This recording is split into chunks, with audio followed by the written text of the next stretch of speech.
But in terms of where you have an existing venue and where you have an existing track record where it is done safely, I don't understand why we think that it'll be, since it's been done safely for 3 years before, all of a sudden they're going to go wild and crazy and do something stupid on 4th of July. That just makes no sense logically to me. Do you think that if you start making exceptions for corporations, though, it looks like there's really two sets of rules? No, what we're making exceptions for are not corporations. We're making exceptions for people with established venues, with established track records.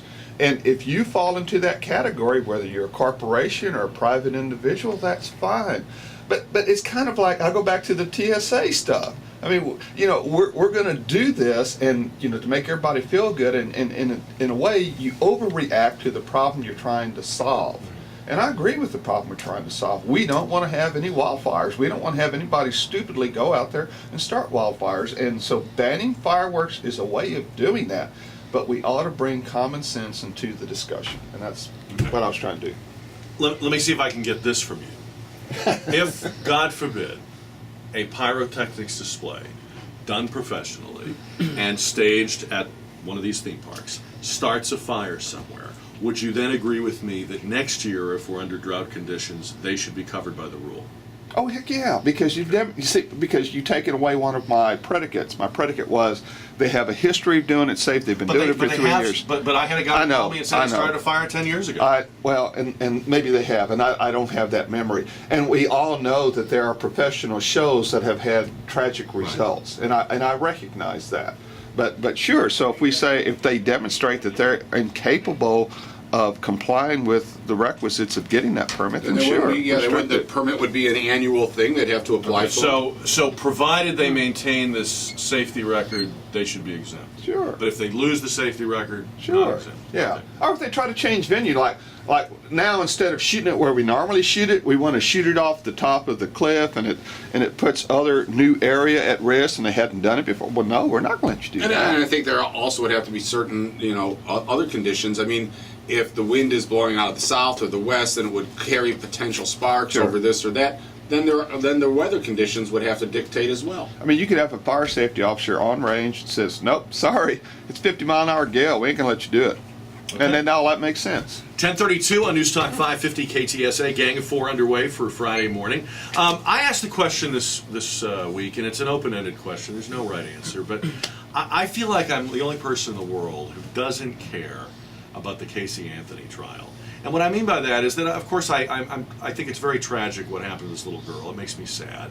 But it happened in Florida. It's a local crime. If I lived in that community or if I knew these people, I might be interested. I probably would be. How did this get to the point where it is a national obsession? It's a peep show. Yep. It is functional equivalent of a peep show. But people don't have to put the quarters in to keep it going. They just get to turn on their Now, TV. Steve, people will say, "Oh, no, I'm interested in the criminal justice system. It's a window into..." break. No, I think it just feeds into people's desire to say, well, you know what?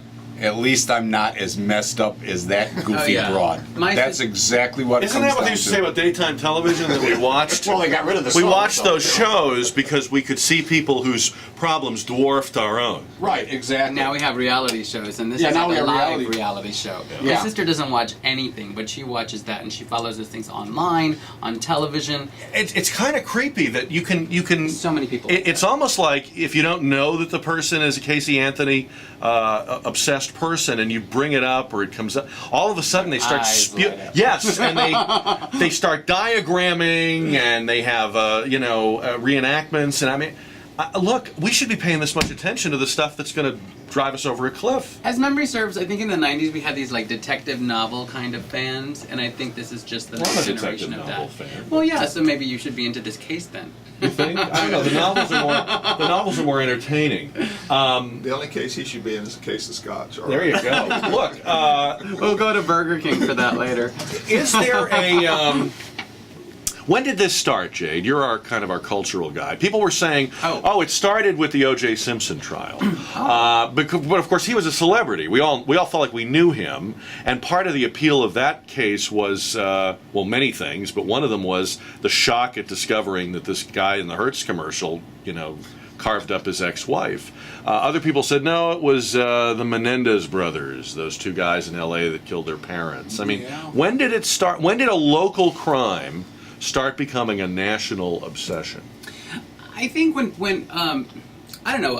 What's coming to mind is, and I can't remember her name. Help me out. The woman who she was on her deathbed, also in Florida, and she couldn't speak or. Terry Schiavo? Yeah. I think when we don't have laws for certain things, or something is just so out of the ordinary that we don't know how to react to things like that, people want to know what we, the powers that be, are going to decide.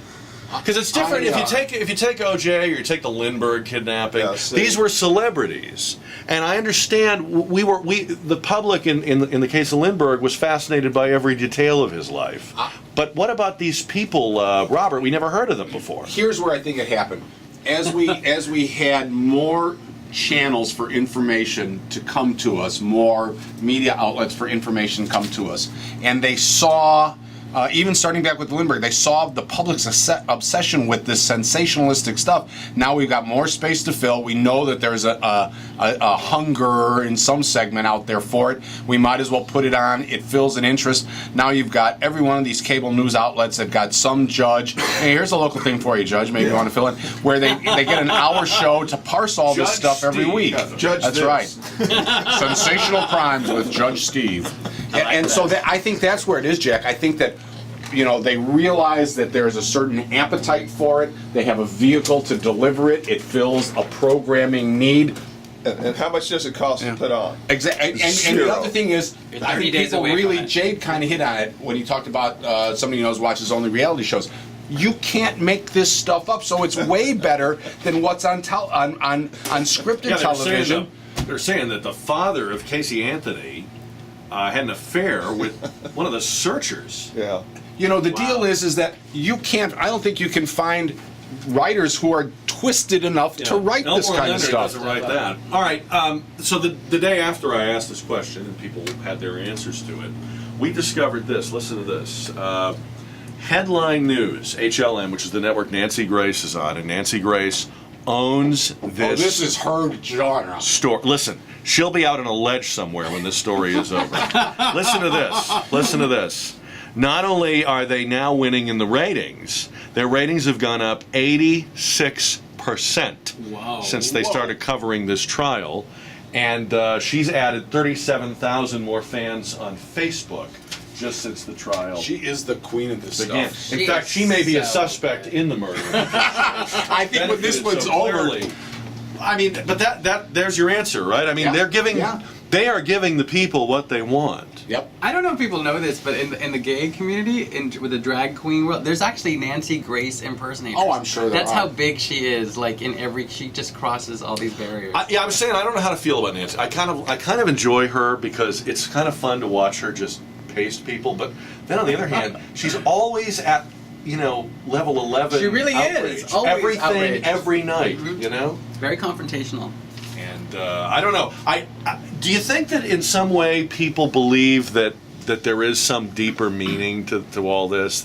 Like with the OJ thing, people would say, I learned a lot about the criminal justice system. And isn't that true in a way? I mean, probably a lot of people did learn terminology and courtroom protocol. I mean, Steve, it's probably hard for you to imagine that, having been a lawyer your whole life, but for those of us that are not in that world every day, the OJ case was educational. Well, maybe, but it's kind of like, as a lawyer, you look at it kind of like, and I'm sorry, what prosecutor asked a defendant to try on an article? So it was very out of the ordinary, in other words. It wouldn't be a good one to learn from. Oh, learn what not to do. I mean, and I was DA at the time. They'd call me up and go, "What do you think?" And of course, I try to say, "Listen, I'm concentrating on what's happening here." You, I think, yeah. No, you were smart enough not to. But no, I'll tell you a true story. When I came down to San Antonio to audition at the other station, it was during the O.J. Simpson trial. They gave me 2 days to audition to be hired, and on the first day, I was looking for something easy and obvious, so I did the O.J. Simpson case because in New York, where I was working at the time, that was our daily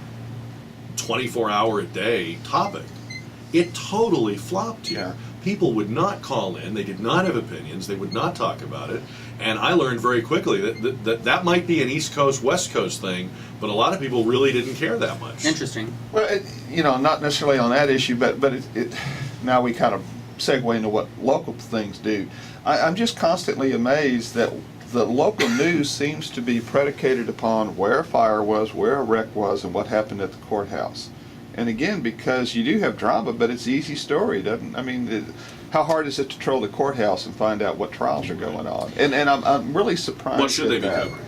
Well, I mean, I want to know what's going on at City Hall. I want to know what's going on over at Commissioner's Court in terms of, why does Bexar County need a performing arts district? I mean, these are, well, I mean, really, I mean, is that a role of the county and some of the issues like that? They don't cover in the local news, national news to an extent. They don't cover what is the appropriate role of government. What are the things that are truly impacting our community in terms of financial safety, etc. But a lot of it is visual.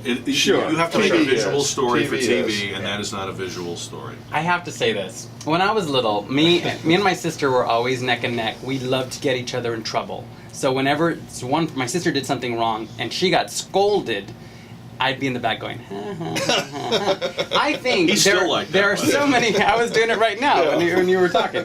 Thank you. There are so many people in this world that get away with stuff that I think as a culture we need to see someone like a maternal kind of figure like Nancy Grace see this guy get his. And I think that's a big part of it. Like when we watch, I say we, I'm just, I think most Americans are like this. We're watching because we're like, yeah. Go get him, Nancy! Exactly. And I think that's why, because it's a football game for gays and women.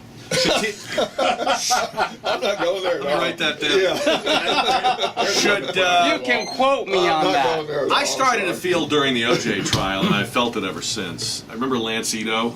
Yeah. I think cameras in the courtroom are a disaster. I agree. I think we're seeing the same thing with this judge in Florida, not to the quite the extent of Ito, but what I've Pretty seen close. is that pretty darn close. Yeah. Yeah, and we don't have, well, we have them here, but I would just as soon not have cameras. People say, well, it gives you a window on what's happening at the court.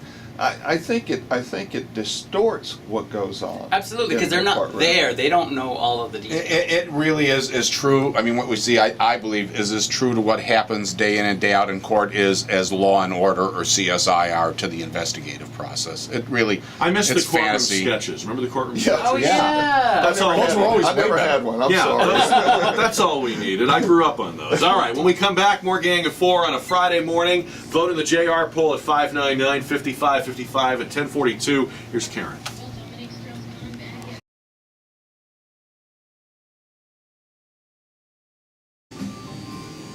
Oh, thank you for coming. Enjoy the show. KTSA News Time is 1047. The Gang of Four is here. Judge Steve Hilbig, resplendent in his flowing black robes. Yes, sir. Justice You will like be the pearls? You like the Can't pearls? say that anymore now with the video camera. I can't pretend he's in his full regalia. But I can still pretend I'm a judge. Jade is in his full regalia, though. I am. I But don't I have them shoes on he had last time. Or just his galia. I don't know. One of those. I have to say, Steve, you look totally adorable, and the seat, your seat is so high. Yeah. And, it's like a multi-meal commercial. It's cute. well, thank you. I didn't mean to say that. Well, I'm not sure what to. I don't know. I mean, like I've had some people come and say, for a judge, you're pretty Have you ever funny. been called adorable? I have not. The most adorable That's judge. not cute. Yeah, not cute By either. his grandmother. But my wife, even my wife. I don't think your wife's even called you. No, that's what I say. I've met your wife. I don't Yes, think no. she's called you adorable in a long She time. has much more sense. All right. Steve and Jade are here having a little bromance. That's it, And, The rest of us. and Robert Fleming and I are feeling very uncomfortable. It's Gay Pride weekend. What Y'all are you can gonna join do? in. Y'all can join in. We'll get a group hug later. All right. We talked about this last hour a little bit. I have the feeling I'm probably going to be in the minority on this, but I think it is completely wrong to go after the bartenders or the waiters at these two restaurants, these two bars, where the drunk driver was before he killed Officer Brown. I think the reason we're doing this is because he's not alive for us to throw the book at and get the satisfaction of closing this out with some sort of justice imposed in a courtroom. Because you can't do that, we're going to put these people on trial who were just doing their job, who were just pulling, pouring drinks and trying to, earn a tip. I don't think it's right. The guy who killed Officer Brown is the guy in the other car.